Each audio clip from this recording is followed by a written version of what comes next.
сезгә, кадерле дуслар. Аллаһыда мин шын бәхет таптым. Сезне дә Раббы үзе ачкан мәңгелек тормыш һәм шын бәхет юлына басарга өндәп, рухи тәҗрибәм, үгет нәсихәтләрем белән бүлешүемне дәвам итәргә телим.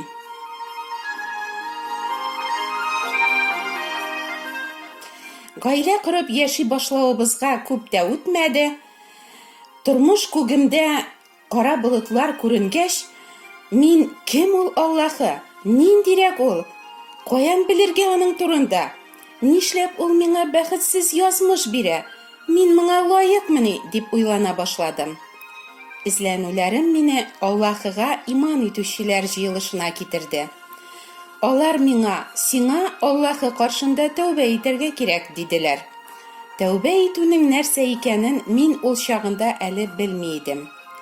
Изге язмадан, гөнаһларыгыз кичерелсен өчен тәүбә итегез һәм Аллаһыга таба борылыгыз дигән юлларны укыдым мин. Димәк, гөнаһлар кичерелсен өчен тәүбә итү иман юлындагы иң беренче һәм иң мөһим адым.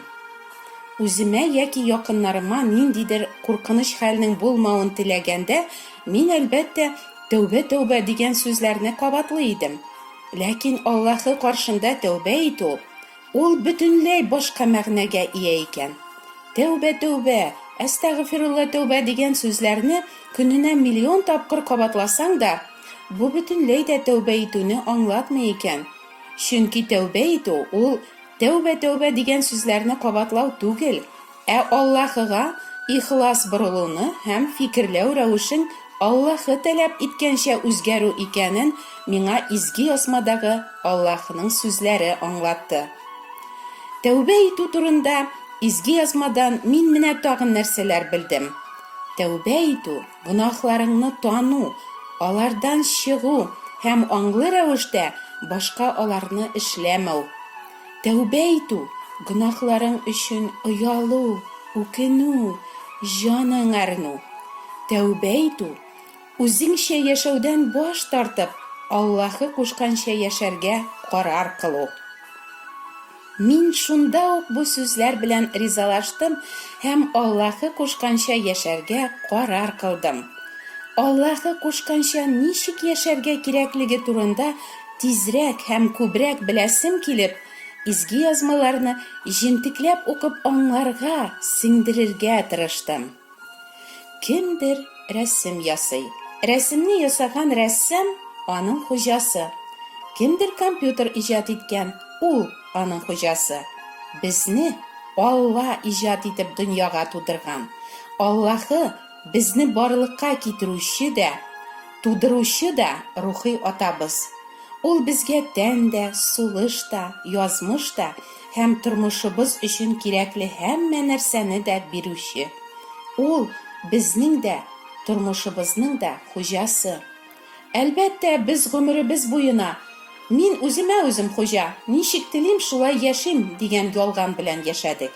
Әйе, шушы ялган безне күктәге хуҗа Раббыбызны санга сукмыйча, гөнаһлар кылуыбыз, тыңламавыбыз белән аны рәнҗетеп яшәргә этәрде дә инде. Яисә, бисмилла әйтеп, вакыт-вакыт хәерләр биреп, мулла чакырып Коръән укытып йөргәнгә күрә, теге динсезләр кебек түгел мин бит Аллага ышанам, дип уйладык. Аллаһы үзенең сүзе аша булай ди. Бу халык мине теле белән хөрмәт итә, күңелләре исә миннән еракта. Аларның миңа табынулары бушка. Алар кеше уйлап чыгарган кагыйдәләргә өйрәтәләр. Кирәкми икән Аллага кеше уйлап чыгарган кагыйдәләрне үтәүебез. Аллаһы үзе кушканны үтәү генә, аны хөрмәт итү була, дип өйрәтә Аллаһы үзе. Алла сүзе миңа шуны аңлатты. Аллаһы каршында тәүбә итү ул үз белдегеңә таянып яшәүдән ваз кичү. Аллаһыны якыннан белергә, аның кушканнарына буйсынырга теләмәгән өчен үкенү. Гөнаһлар кылып, алардан ләззәт табып, тормышның хуҗасы Раббыга буйсынмыйча, үзеңчә яшәгән өчен Аллаһыдан кичерү сорау. үзеңнең гөнаһлы юлларыңнан борылып, Аллаһы кушканча яшәргә карар кылу һәм үзеңне Раббыга тулысынча багышлау икән. Менә нинди тирән мәгънәгә ия Аллаһы каршында тәүбә итү. Мин шул хәтле гөнаһлы кеше түгелмен инде, шулай булгач нигә кирәк миңа тәүбә итү диярләр кайберәүләр. Беренчедән, бар кешеләр дә гөнаһлы. Гөнаһлы гына да түгел, без гөнаһка батканбыз. Ана карыныннан ук Адәм белән Хавадан күчкән гөнаһ аркасында без гөнаһлы булып ук туганбыз һәм һәрберебез көн саен гөнаһ эшләп яшибез. Бәлки син, мин бер кайчан да ялган әйтмәдем, бер генә кешене дә рәнҗетмәдем, бер генә мәртәбәдә ачуым килмәде, бер генә тапкырда үпкәләмәдем, бер генә начар уйда башымнан узмады дип расларга тырышырсың. Ул чакта син ялганчы ди Алла сүзе. Әгәр син үзеңнең ялганыңда һәм гөнаһларыңда каласың икән, нинди генә байлык, муллык эчендә яшәсәң дә, җаныңа тынычлык, тормышыңнан канәгатьлек һәм бәхет табармын дип үзеңне үзең алдама, дустым. Мәңгелектә дә гөнаһлары кичерелмәгән кешене бер кайчан да бетми торган җан газаплары гына көтәчәген Алла сүзе кат-кат кисәтә. Кайберәүләр тәүбә итәләр, ләкин элеккечә яши бирәләр, гөнаһларын калдырмыйлар. Мондый кешенең гөнаһлары кичерелми, чөнки ул гөнаһларыннан баш тартмаган.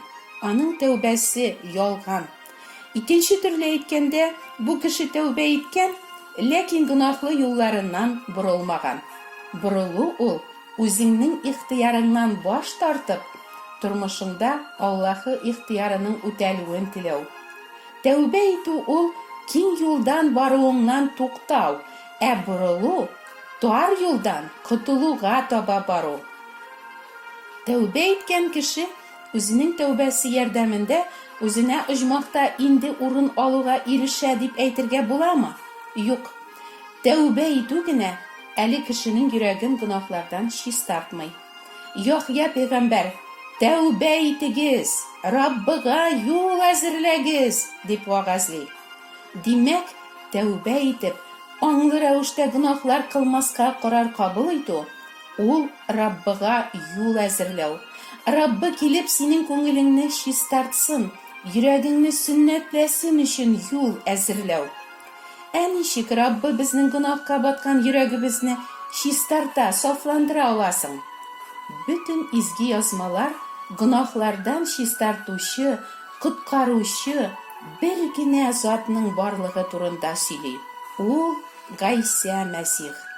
Әгәр без Аллаһының бар вәгъдәләренә ышансак, эш-гамәлләребезгә таянмыйча, бары изге Алла бәрәне итеп җибәрелгән Гайсаның генә юлып алуына, коткаруына өметләнсәк, Раббы безгә яңа, сөннәтле йөрәк бирергә вәгъдә итә. Бу турыда укыгач, мин Раббының вәгъдәләренә ышандым, чөнки ул бер кайчанда ялганламый, үзгәрми торган һәм үзенең сүзендә торучы изге зат. Аллаһы Гайсаны күктән җибәрүенә ышанганга күрә, мин Гайса артыннан иярдем, чөнки күктән килүче генә күккә илтүче хак юлны белә.